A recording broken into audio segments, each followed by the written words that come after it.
Sõda algab taas Hormuzi väinas. Just täna hommikul üritasid Iraani laevad murda USA blokaadi, kuid nad ebaõnnestusid täielikult.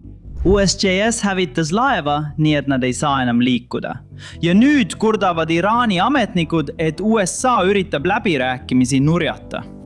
USA sõjavägi korraldas täna hommikul veel õhurünnakuid, tabades mitut tühja tankerlaeva, mis üritasid USA blokaadi murda. See lisandub eilsetele rünnakutele, kus USA hävitas Iraani raketiladusid ja drooniladusid, mis asusid Hormuzi väina rannikul. Enne kui läheme täna hommikuste sündmuste juurde, vaatame kiiresti üle, mis juhtus eile õhtul. Siin kaardil näete kõiki piirkondi, mida Ameerika Ühendriigid eile sihtisid. See hõlmab Bandar Abbasi sadamat, mis on väga oluline sadam, Qasemi saart, mida Iraan on kasutanud selleks, et jälgida, mis toimub Hormuzi väinas. Siis on muidugi veel Bandar Kargan ja Karuk. Ametliku avalduse kohaselt tabasid Ameerika rünnakud neljapäeval Iraani droonide stardipaiku, samuti rannikukaitse tiibrakettide positsioone ja radareid. Tegelikult polnud UAT-il algsel plaanis seda kõike teha, sest nad austasid relvarahu. Kuid kui USA sõjalaevad jõudsid Hormuzi väina lähedale, hakkas Iraan tulistama sõjalaevade pihta rakette, droone ja saatma välja väikelaevu. Siis reageerisid USA ja viisid läbi kaitselööke, et Iraan ei saaks tulevikus rünnata teisi laevu ega teisi USA sõjalaevu. Siin on välisminister Marco Rubio, kes selgitab, miks need löögid olid vajalikud. Kuulake. Ma arvan, et asi on selles, et kui tulistamine tegelikult ei lakka, sest seda peaksite küsima iraanlastelt. Ärge küsige minut, meie ei tulistanud, nemad tulistasid meie pihta. Minu mõte on, et kui tulistate USA mereväe laeva pihta, mida me peaksime tegema? Ütlema, et on relvarahu, me ei hakka teie drooni alla tulistama. See on rumal küsimus, see on rumal seisukoht. Muidugi tulistasime me vastu, nemad tulistasid meie pihta, just seda ma ootaksingi. Ainult rumalad riigid ei tulista vastu, kui nende pihta tulistatakse, ja meie ei ole rumal riik. Kas te ootate seda seal või olete andnud Iraanile teada mingitest punastest joontest, kus teate küll, kui relvarahu või kuidas iganes te seda nimetate, kui nad ei suuda? Kuule, punane joon on selge. Kui nad ähvardavad ameeriklasi, siis nad lastakse õhku. Ma mõtlen, kui palju selgem saab veel olla. Kui sa tulistad selle pihta, kui sa oled raketi väljalaskja, mis iganes selle ameti nimi ka poleks, ja sa istud seal ning tulistad raketi Ameerika Ühendriikide pihta, ja me nägime, et sa selle välja lasid, siis me lööme vastu. Loomulikult teeme seda. Kes seda ei teeks? Kui sa just ei taha, et su laevad põhja lastakse. Ma mõtlen, me ei lase iraanlastel oma laevu põhja lasta, nende väikeste, tead küll, nende droonidega, mida nad lendu lasevad. Tead, neil pole enam mereräge, aga nad toovad välja need väikesed Boston Whaleri kalapaatid ja üritavad sind ümber piirata. Me laseme need paadid õhku, kui nad meie paatide poole tulevad. Ma ei tea, kas on punane joon, aga ma loodan, et nad saavad sellest nüüd aru. Kui ma oleksin üks neist iraanlastest kiirpaadis ja mulle öeldakse, et sinu ülesanne on minna USA hävitaja vastu, siis see tõenäoliselt ei jää ellu. Ma arvan, et see on punane joon. Selle kogu olukorra kõige naljakam osa on see, et kogu selle aja on Iraani poliitikud öelnud, et me ei taha läbi rääkida, me võidame seda sõda, me ei taha läbi rääkida, me võidame seda sõda. Ja niipea, kui Ameerika Ühendriigid ründavad nende, mida iganes neil on, neil ei ole mereväge. Neil on väikesed paadid, nagu Marco Rubio just ütles, ja neil on mõned droonibaasid ja stardikohad. Ja nüüd, niipea kui USA ründab Iraani objekte, on iraanlased nagu, kuulge, ma arvasin, et me peame läbirääkimisi. Miks te meid rünnate läbirääkimiste ajal? See on täpselt see, mis juhtus Iraani välisministri avaldusega, mis tuli välja kohe pärast seda rünnakut. Vaadake.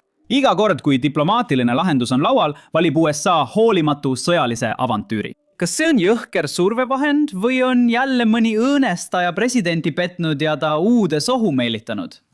Mis iganes põhjus ka poleks, tulemus on sama. Iraanlased ei alistu kunagi survele.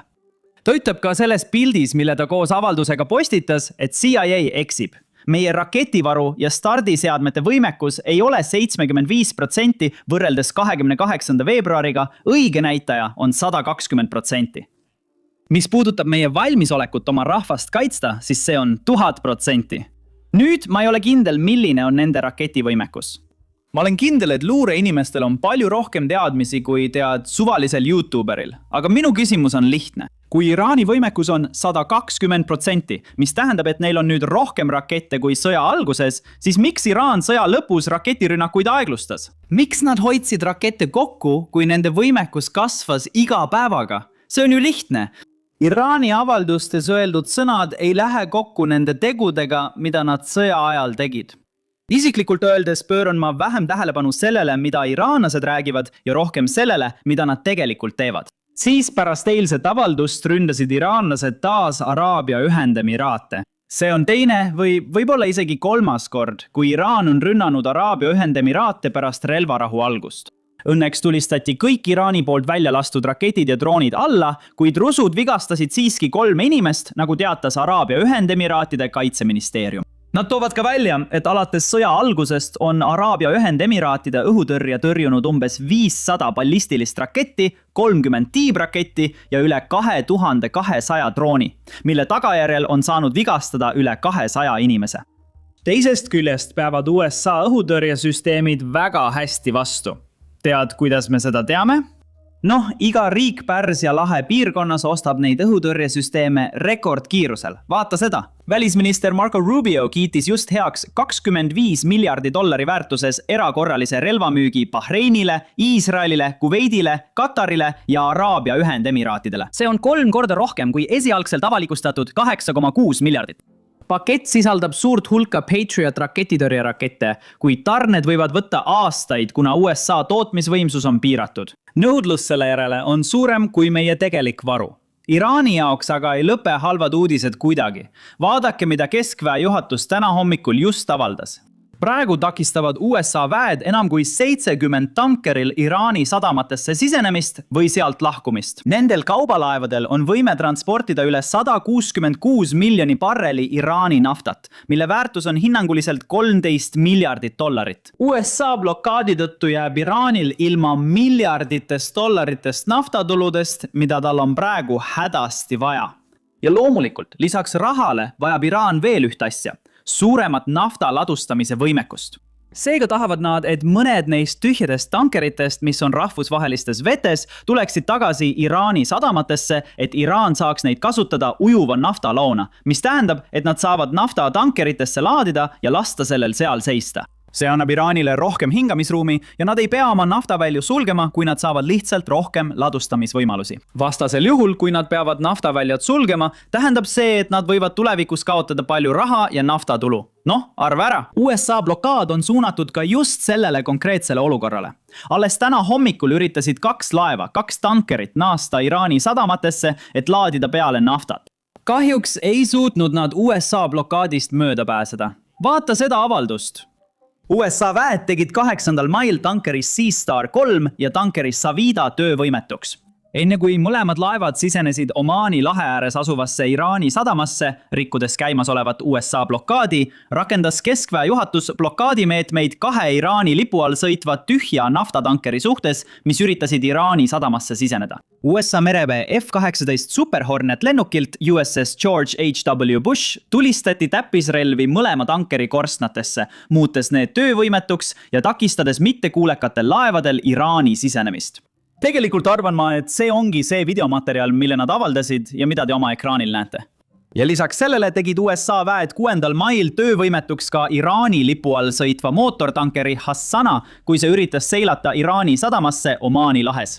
Ja taas kasutasid nad USS Abraham Lincolni pardalt F-18 Super Hornetit, tehes tühjade naftatankerite rooliseadmed rivist välja, tulistades mitmeid laske 20 mm kahurist. Kõik 3 alust ei liigu enam Iraani suunas. Iraani režiimi jaoks on see suur probleem, sest neil on vaja, et tankerid tuleksid tagasi, isegi kui need on tühjad, et nad saaksid naftat peale laadida. Ja tundub, et olukord riigis muutub nii meeleheitlikuks, et nad on sunnitud lihtsalt naftat ookeani laskma. Meil on juba mõningaid tõendeid selle kohta, et see on juhtunud. Aga enne kui me selle juurde läheme, väike meeldetuletus kõigile. Vajutage allpool like'i ja tellimise nuppu. See mõjutab tõesti seda, kui paljud inimesed seda videot näevad ja see aitab meid väga palju. Nüüd vaatame seda satelliidipilti. Satelliidipiltide põhjal, mida Reuters on vaadanud, tuvastati Iraani Kargi saare ekspordikeskuse lähedal kahtlustatav suur naftareostus. Teadlaste sõnul kattis reostuslaik umbes 45 ruutkilomeetrit Kargi saarest läänes, terminali juures, mis tegeleb umbes 90% Iraani nafta ekspordist. Põhjus on endiselt teadmata, kuna Pärsia lahes jätkuvad pinged USA ja Iraani vägede kokkupõrgete ning kestvate mereblokaadide tõttu.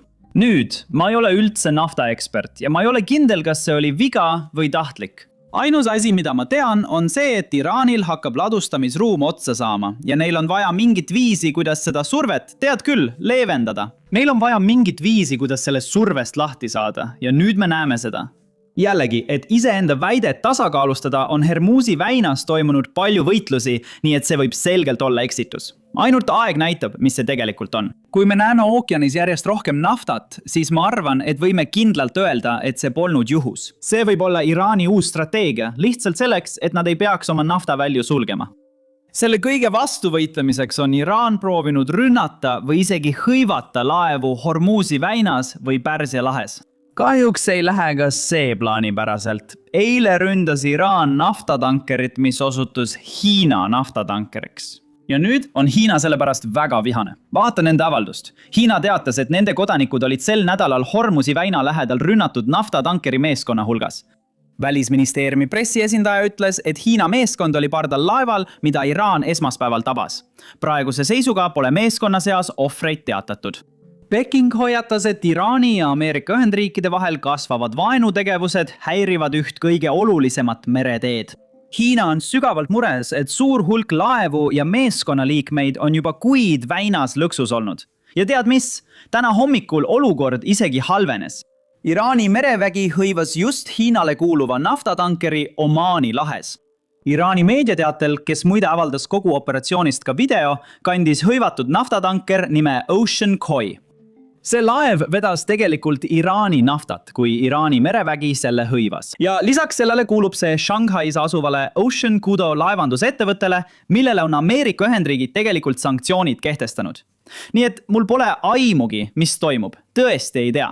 Kas see on lihtsalt Iraani katse näidata jõudu, pannes ühe oma tankeritest sanktsioonid alla, või toimub midagi muud, millest me ei tea, seda ma ei mõista.